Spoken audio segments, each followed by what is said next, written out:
मैं यही कहूंगा कि इस तरीके के सांसद जब जब इस तरीके के कृत्य करें तो इनके जूतों की माला से इनकी स्वागत होना चाहिए। हमारे कानपुर में इनका आना होगा तो हम लोग इसकी तैयारी में रहेंगे कि हम इनकी जूतों के माला के साथ में स्वागत करें। ये सब जुगनू की औलादें हैं और सूर्य के प्रकाश को चैलेंज कर रहे हैं जो।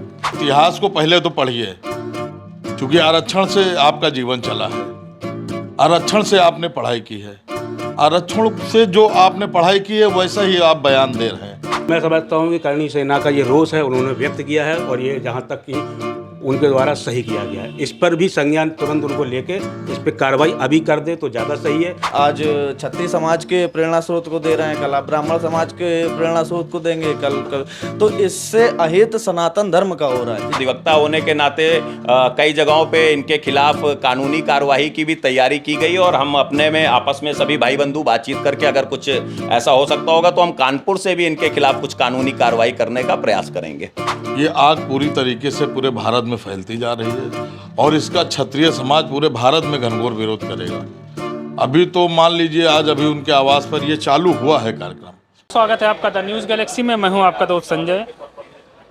भारतीय राजनीति में समाजवादी पार्टी के राज्यसभा सांसद रामजीलाल सुमन के महाराजा राणा सांगा पर दिए आपत्तिजनक बयान के बाद राजनीतिक भूचाल आया हुआ है।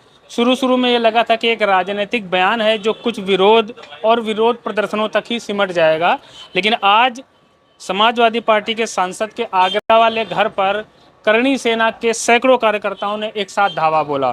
तो इस मामले को लेकर हम समय कानपुर कचहरी में भी मौजूद हैं और हम जो वकील हैं यहाँ के उनसे बात करेंगे कि ये जो मामला है ये किस तरह आने वाले 2027 के चुनावों में समाजवादी पार्टी को नुकसान पहुँचाएगा।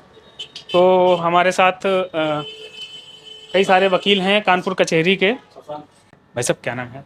जी मैं एडवोकेट शशांक राजावत।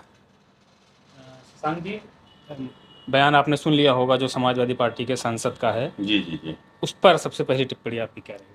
देखिए, सबसे पहली टिप्पणी की अगर बात करेंगे तो मैं बोलूँगा कि ये एक जाहिल गंवार व्यक्ति के द्वारा दिया हुआ जो भी सदन में वो भी इतना रिस्पेक्टेड जो जगह है, ऐसी जगह पे एक सांसद से इस तरीके के बयान की हम उम्मीद नहीं कर सकते हैं। पूर्णतः रूप से एक वर्ग जो क्षत्रिय समाज जिसका एक गौरवपूर्ण इतिहास रहा, जिसने इस देश के लिए अपना तन मन धन जीवन सब कुछ अर्पित कर दिया, ऐसे एक क्षत्रिय समाज को लगातार हम देख रहे हैं इस पार्टी के द्वारा किसी न किसी रूप में। अब की बार ये सांसद जी हैं, किसी बार कोई होता है, किसी बार कोई होता है, और इस तरीके के गलत बयानबाजी हो रही है। क्षत्रिय समाज को टारगेट किया जा रहा है। ये समाज भी आहत है और सनातन भी आहत है, क्योंकि राणा सांगा को जितना हम लोगों ने पढ़ा इतिहास में, हमने देखा कि देश के लिए मतलब इस तरीके का बलिदान, जिनके 80 घावों की चर्चा शायद ही कोई बच्चा हिंदुस्तान का और मुझे लगता है विदेशों में भी पढ़े गए होंगे राणा सांगा। इनका ऐसा गौरवपूर्ण इतिहास है और एक सांसद से इतना मतलब गलत तरीके से गद्दार कह देना, मुझे लगता है एक अनपढ़ जाहिल गंवार व्यक्ति के द्वारा इस तरीके का भाषण दिया जा सकता है। इससे ज़्यादा मैं यही कहूँगा कि इस तरीके के सांसद जब जब इस तरीके के कृत्य करें तो इनके जूतों की माला से इनकी स्वागत होना चाहिए।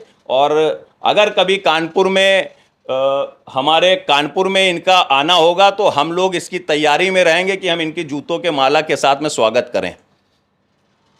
जो वकालत है बेसिकली वो बड़ा अनुशासन का पेशा है, क्योंकि देश के लोग आपसे उम्मीद करते हैं न्याय की, और न्याय और अनुशासन एक दूसरे के पूरक हैं। ऐसे में हिंसा की बात करना, बात क्या करना, आज आगरा में उनके घर पर हमला हो गया, करणी सेना के लोगों ने किया, इसको कैसे जस्टिफाई करें? देखिए, मुझे इस हमले की तो अभी तक सूचना नहीं है कि जिस हमले की आप बात कर रहे हैं, चूँकि आज हम लोग सब अपने कामों में व्यस्त थे और अभी तक का किस तरीके का हमला हुआ, क्या हमला हुआ है, इसका हमें कोई अपडेट नहीं है। पर जो भी अगर आप हमले, जैसे हम लोग देखिए हिंसक, चूँकि अधिवक्ता समाज बिल्कुल आपके, हम लोग कानून को मानने वाले जानने वाले लोग हैं, लेकिन कभी कभी कुछ चीज़ें ऐसी होती हैं जो आपके दिल दिमाग को आहत करती हैं। हमारे ऐसे मतलब जिनके पढ़ के हम लोग बड़े हुए, ऐसे गौरवपूर्ण मतलब एक प्रकरण नहीं है ऐसा जब इस तरीके के कई प्रकरण लगातार होते हैं तो अपने अंदर एक, इस अधिवक्ता के अंदर एक मनुष्य भी है जो एक अपने व्यक्तिगत सोच रखता है, स्वतंत्र सोच रखता है। मैं उस सोच के तरफ से अपना जो ये वक्तव्य है वो व्यक्त कर रहा हूं। बाकी अधिवक्ता होने के नाते कई जगहों पे इनके खिलाफ कानूनी कार्यवाही की भी तैयारी की गई और हम अपने में आपस में सभी भाई बंधु बातचीत करके अगर कुछ ऐसा हो सकता होगा तो हम कानपुर से भी इनके खिलाफ कुछ कानूनी कार्रवाई करने का प्रयास करेंगे। 2027 में चुनाव है अभी और विधानसभा के, और 24 के लोकसभा चुनावों में जो स्पष्ट दिखता है कि जो क्षत्रिय समाज था वो बीजेपी से नाराज था और उसका असर दिखा पूर्वांचल की सीटों पर, राजस्थान में लगभग हर जगह जहां क्षत्रिय बहुल चीज़ें थी वो सारा वोट ट्रांसफ़र होकर समाजवादी पार्टी या बेसिकली ये कहें कि इंडिया गठबंधन को चला गया। 27 के चुनावों में अखिलेश यादव को नुकसान हो सकता है क्या, क्योंकि उन्होंने इसका विरोध नहीं किया है अभी तक अपने सांसद के बयान का? देखिए ऐसा है, अखिलेश जी इस मामले में हमेशा नीरस रहे हैं।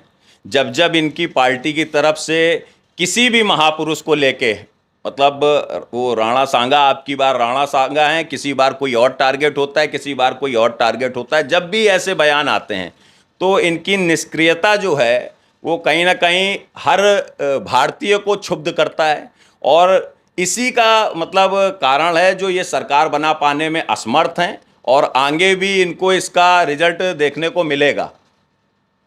ये आगे भी इस तरीके से विफल ही होंगे, इसका नुकसान 101% इनको होना है। अगर आबादी के लिहाज से भी देखें तो हिंदू समाज मुस्लिम समाज से ज़्यादा है इस देश में, ज़्यादातर कुछ विधानसभाएं छोड़ दें तो ज़्यादातर जगह हिंदू डोमिनेंट इलाके ही हैं। फिर भी थोड़े से वोट के लिए ये बाबर को मानते हैं अखिलेश यादव, औरंगजेब के खिलाफ कुछ नहीं सुन सकते लेकिन ये राम के खिलाफ सुन सकते हैं। इनके पार्टी के सांसद रामचरितमानस जलाते हैं, इनकी तरफ से कभी विरोध नहीं किया जाता और महापुरुष हैं वो, चाहे क्षत्रिय समाज के हों चाहे ब्राह्मण समाज के हों, ये हमेशा मूक बने रहते हैं और बात करते हैं पीडीए की। तो जो इनका पीडीए है वो बेसिकली हिंदुओं को विभाजित करने की साजिश है या सिर्फ वोट एक पिछड़ा वर्ग, दलित वर्ग और मुस्लिम वर्ग का एक वोट जो है इकट्ठा करके राजनीति? देखिए वैसा अब ये लगातार गुमराह करने का और जो हिंदू समाज है इसको कैसे विघटित करके अपना राजनीतिक लाभ ले सकें, इसका ये बार बार लगातार प्रयास कर रहे हैं और उसी का जो कारण है कि हमारे जो भी गौरवपूर्ण जिनका इतिहास है, ऐसे लोग अलग अलग नामों से टारगेट होते हैं। अब की बार हमारे राणा सांगा जी को टारगेट किया गया, इससे पहले कई बार टारगेट किया गया। क्या बोलते हैं, जब अयोध्या में आपने देखा होगा कि जब अयोध्या में रामलला स्थापित किए गए उस समय भी इनके इसी तरीके से इस पार्टी के द्वारा कुछ इसी तरीके के कृत्य चल रहे थे जिससे पूरा समाज, पूरा देश क्षुब्ध होता है और उसका रिजल्ट बराबर इनको मिल रहा है और आगे भी मिलता रहेगा। सर ये जो समाजवादी पार्टी के सांसद रहे हैं रामजी लाल सुमन, बहुत ही अशोभनीय और शर्मनाक भाषण रहा इनका पूरे हिंदू समाज के लिए। ये कहना गलत है कि हम कहेंगे सिर्फ राजपूत के लिए, क्योंकि उस समय जो ये लड़ाइयाँ लड़ी जा रही थी पूरे समाज के लिए लड़ी जा रही थी। और यहाँ पे जो ये पीडीए की और ये सब बातें अभी आप हमारे साथी अधिवक्ता से बातचीत कर रहे थे, इससे ज़्यादा शर्मनाक ये है कि उस संसद में हमारे और हिंदू समाज के सांसद बैठे हुए थे, क्षत्रिय समाज के भी सांसद थे। सांसद जी को उनको उन्हीं की भाषा में वहीं पर उचित जवाब इसका मिलना चाहिए था। समाज की गरिमाएं तार तार हुई हैं, इनके भाषण से पूरा हिंदू समाज आहत है। इनको तुरंत माफ़ी मांगनी चाहिए और माफ़ी मांगनी चाहिए देश के हर उस व्यक्ति को, हर उस समाज से माफ़ी मांगनी चाहिए जिसका गौरव छिन्न भिन्न हुआ है इनके इस वक्तव्य से। जैसे अपने जो बेसिक उनका मूल बयान है सांसद जी का, उस पर जो उनकी पहली लाइन है कि इस देश का मुसलमान खुद को बाबर से नहीं जोड़ता है, बाबर का वंशज नहीं मानता है। तो आपको अपने राजनीतिक जीवन में, व्यापारी मतलब प्रोफेशनल जो आपकी लाइफ है या आपकी जो सोशल लाइफ है, उसमें कहीं आपको ये महसूस हुआ कि मुसलमान इस देश का खुद को बाबर और औरंगजेब से नहीं जोड़ता है? मैं सब मुसलमानों की बात नहीं करूंगा, क्योंकि बहुत से लोग मुसलमानों में देश में भी जैसे रोहिंग्यास हो गए या इधर उधर प्रदेशों से अपने यहाँ आए हुए हैं। और चूँकि मैं अपने यहाँ के मुसलमानों की बात करता हूँ जो हमारी ही पीछे पीढ़ियों से मुसलमान में कन्वर्ट हुए थे, वो उनके भी ये गौरव रहे हैं सांगा जी। कई मुसलमानों ने भी इस चीज़ का विरोध किया है कि सांगा जी को लेके जो इनके वक्तव्य थे। आप इतिहास को पहले तो पढ़िए, चूँकि आरक्षण से आपका जीवन चला है, आरक्षण से आपने पढ़ाई की है, आरक्षण से जो आपने पढ़ाई की है वैसा ही आप बयान दे रहे हैं। काश आपने किताबें उठा के पढ़ी होती। 33% पे पास होकर आपने क्या पढ़ाई करी है, उसका आज रिजल्ट पूरा देश देख रहा है। तो हमारी तो मांग ये रहेगी कि सुमन जी के साथ क्या क्या होगा भविष्य में, ये बख्शे नहीं जाएंगे। अभी तो इनके घर जो भी हमें अभी आप पूछ रहे थे हमारे साथी अधिवक्ता जी से, हमें जितनी सूचना प्राप्त हुई है कि कुछ लोग वहाँ प्रदर्शन करने गए थे, उनके ऊपर पथराव किया गया, पुलिस से लाठीचार्ज करी गई, कई लोग गंभीर रूप से घायल भी हैं वहाँ पर। ये शांतिपूर्ण प्रदर्शन था उनके घर पर, जिसको वहाँ पे आक्रामक बना दिया गया। इसके लिए किसको जिम्मेदार मान रहे हैं आप? मतलब पुलिस को? ये भी कहा जा रहा है कि समाजवादी पार्टी के कार्यकर्ताओं से झड़प हुई उनकी। अब ये कार्यकर्ता थे समाजवादी पार्टी के, या उनका प्लान पहले से क्या था कि ये लोग आएंगे? क्योंकि ये तो शायद मैंने फेसबुक पे देखा था, आह्वान हुआ था वहाँ चलने के लिए, शांतिपूर्ण विरोध करने के लिए। वहाँ पे माहौल को किस तरीके से क्रिएट किया गया, कैसा बनाया गया, ये तो आगे जांच का विषय होगा। लेकिन इतना है कि अगर सुमन जी के खिलाफ इसी तरह की घटनाएं होती रहेंगी, जब तक ये समाज से पूरे माफ़ी नहीं मांगेंगे। शुरुआत जब हुई थी तो ये जो विरोध प्रदर्शन थे या जो नाराज़गी थी राजस्थान तक सीमित थे। अपने यूपी में इतना ज़्यादा उग्र प्रदर्शन की उम्मीद शायद समाजवादी पार्टी को भी नहीं थी। आज हुए हमले के बाद फिर अखिलेश यादव खुलकर, अभी तक तो वो चुप्पी साधे थे, आज उनके घर पे हुआ जो भी हुआ, उपद्रव कहें या हमला कहें, उसके बाद समाजवादी पार्टी के जो मुखिया हैं अखिलेश यादव, उनका बयान आया है जिस पर उन्होंने बहुत सारा लंबा चौड़ा ट्विटर पे लिखा है, वो शायद आपने पढ़ा हो कहीं। उस पर कहीं भी उन्होंने स्पष्ट रूप से अपने सांसद के बयान की भर्त्सना नहीं की, उसके लिए क्षमा नहीं मांगी। क्षत्रिय समाज तो इस घटना से अत्यधिक आहत है और हिंदू समाज भी पूरा आहत है। और चूंकि ये जो आप बता रहे मेवाड़ या आसपास के इलाके या राजस्थान, ये आग पूरी तरीके से पूरे भारत में फैलती जा रही है और इसका क्षत्रिय समाज पूरे भारत में घनघोर विरोध करेगा। अभी तो मान लीजिए आज अभी उनके आवास पर ये चालू हुआ है कार्यक्रम, ये जहाँ जहाँ जाएंगे इनके पीछे ऐसा ही आपको आगे नज़ारे देखने को मिलेंगे इनके साथ। अखिलेश यादव एक जिम्मेदार राजनेता के रूप में आपको नजर आते हैं इस तरह की घटनाएं? क्योंकि और भी राजनीतिक पार्टियां हैं, बहुत कम उनके सांसदों विधायकों से गलतियां होती हैं। अखिलेश यादव के जो सांसद विधायक हैं उनसे अक्सर जो है हिंदू विरोधी टिप्पणियां बाहर आती रहती हैं। तो क्या लगता है आपको, कहीं ना कहीं इस पर अखिलेश यादव की रजामंदी रहती है? देखिए, अभी जब पिछले चुनाव में रूपाला जी का प्रकरण हुआ था, क्षत्रिय समाज को लेकर टिप्पणी करी गई थी, तो अखिलेश जी ने उसको पूरा भुनाने का काम किया था। और कहीं ना कहीं हाँ, भाजपा का क्षत्रिय डाइवर्ट होके कहीं ना कहीं इसमें फ़ायदा भी हुआ था अखिलेश जी को। उस चीज़ को शायद अखिलेश जी भूल चुके हैं। चुनाव अभी आने वाले हैं उत्तर प्रदेश के, रिजल्ट इनकी आंखों के सामने होगा। किस स्थिति में आते हैं ये आने वाला समय इनको खुद पता चल जाएगा। पूरा क्षत्रिय समाज इनसे नाराज़ है और इस चीज़ को लेके बड़ा मतलब एक भुगतान करेंगे अपनी पार्टी का।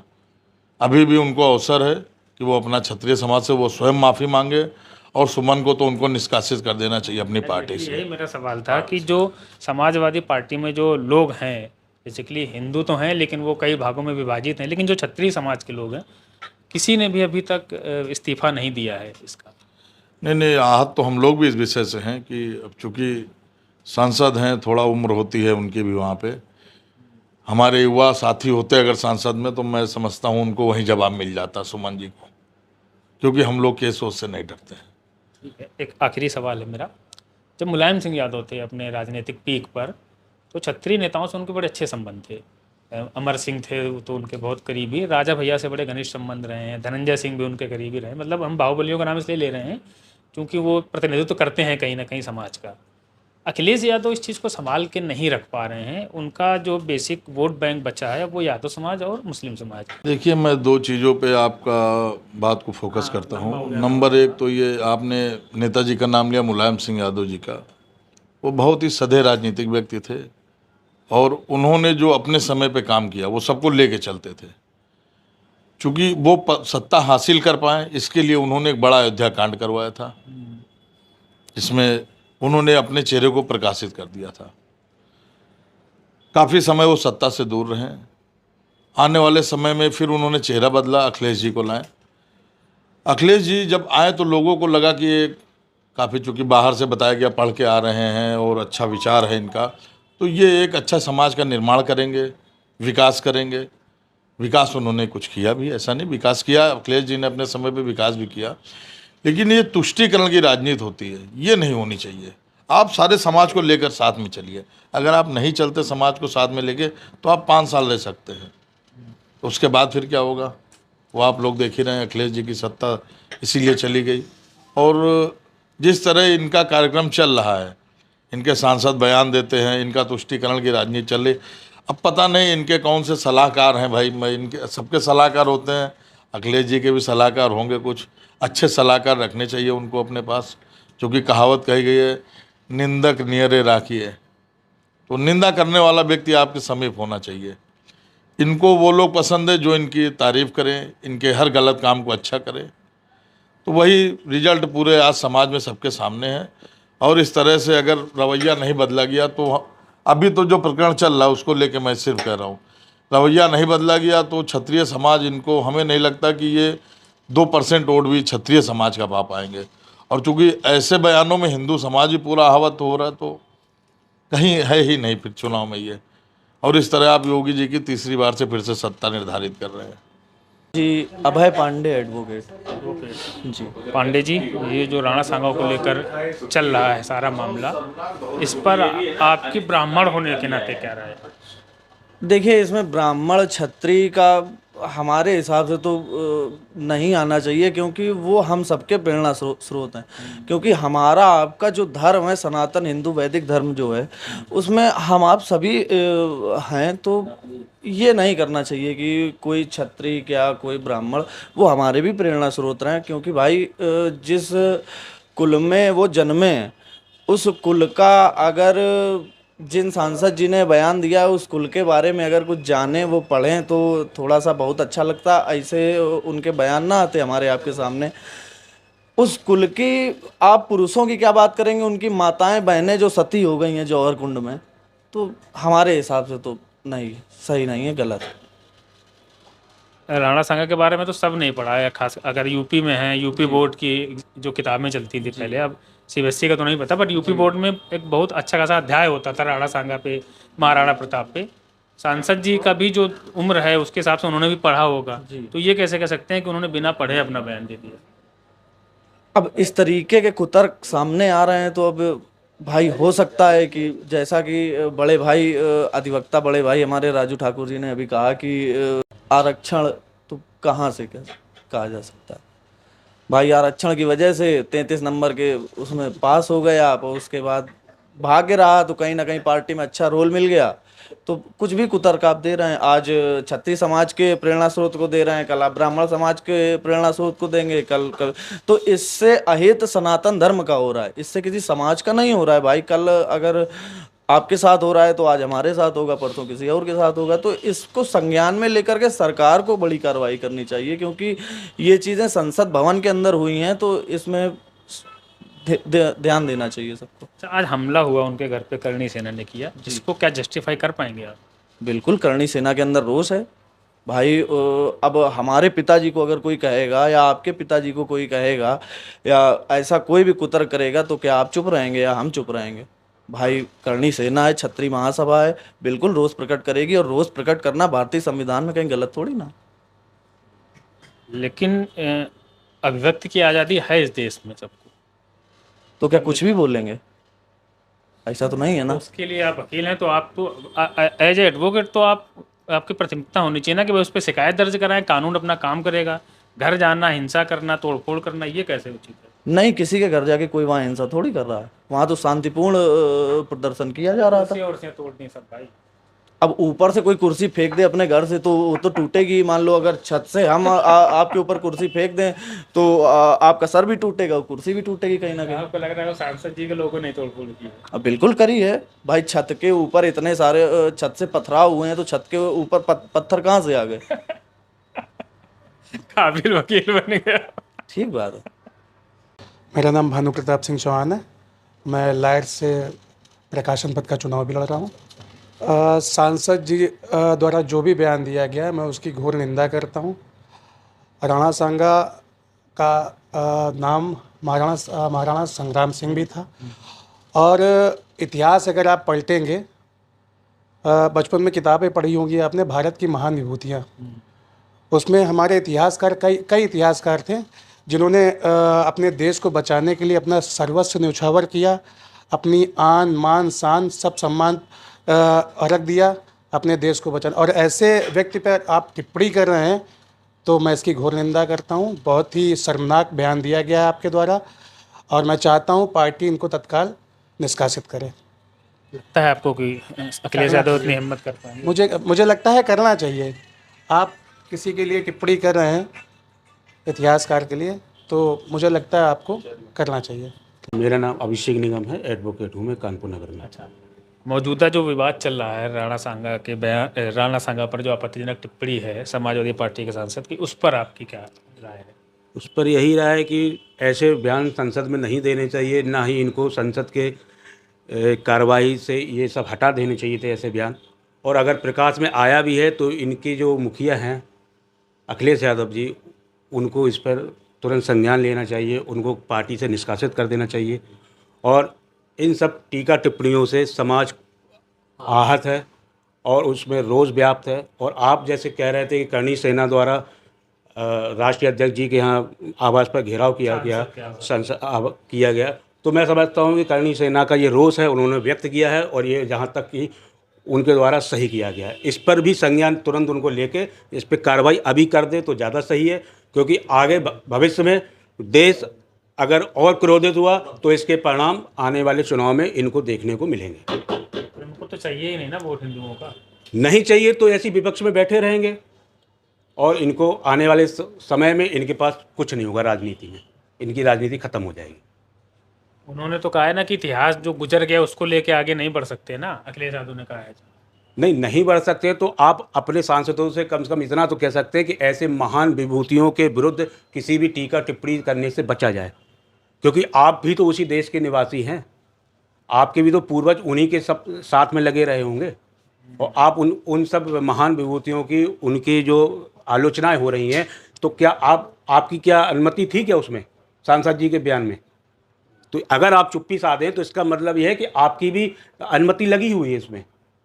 अगर कोई भी व्यक्ति अगर गलती करता है तो उसके घर का जो मुखिया होता है उसके ऊपर बर्डन आता है, और आप अगर कोई भी कार्रवाई नहीं कर रहे हैं तो इसका मतलब यही है कि जनता जानती है कि इसका मतलब आपकी उसमें अनुमति लगी हुई है। लेकिन समाजवादी पार्टी में कई सारे क्षत्रिय नेता हैं, हिंदू नेता हैं, उन्होंने भी विरोध नहीं किया इसका।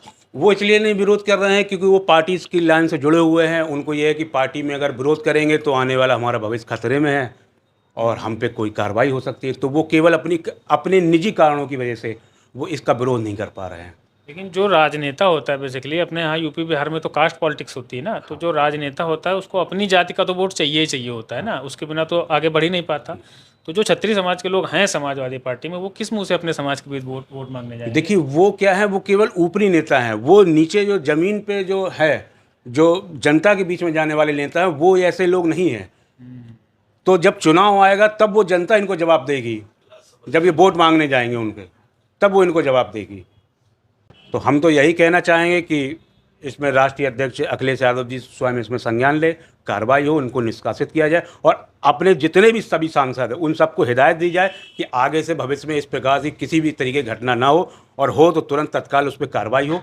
और मैं तो कहूँगा कि भारत की जो संसद है उसमें भी इस तरीके के जो बयान आते हैं उनको कार्रवाई से उनको अलग कर दिया जाए, उनको रिकॉर्ड से बाहर रखा जाए और ऐसे बयान प्रकाश में ना आए जाए, क्योंकि इसमें देश को ये तोड़ने के भाषण हैं, ये जोड़ने वाले कार्य नहीं है। वो तो पीडीए बना के जोड़ रहे हैं ना देश को। नहीं, ये जोड़ने वाला काम नहीं है, ये तोड़ने वाला काम है। वो कहते जरूर पीडीए है, लेकिन इस तरह के बयान आएंगे तो ये देश टूटेगा, ना कि जोड़ा जाएगा, और इसका लाभ कोई और राजनीतिक दल ले जाएगा।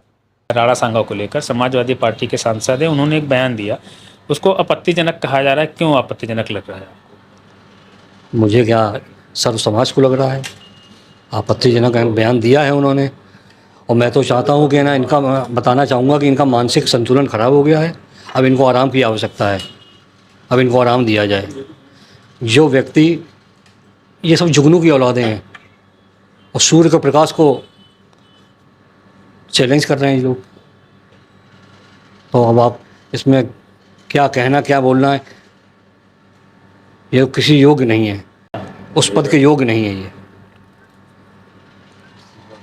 उनके खुद के नाम में राम है, जो हिंदू धर्म के आदर्श पुरुष माने जाते हैं। किसी के राम नाम रखने से वो राम थोड़ी ना हो जाता है, उसके कर्म भी राम जैसे होने चाहिए।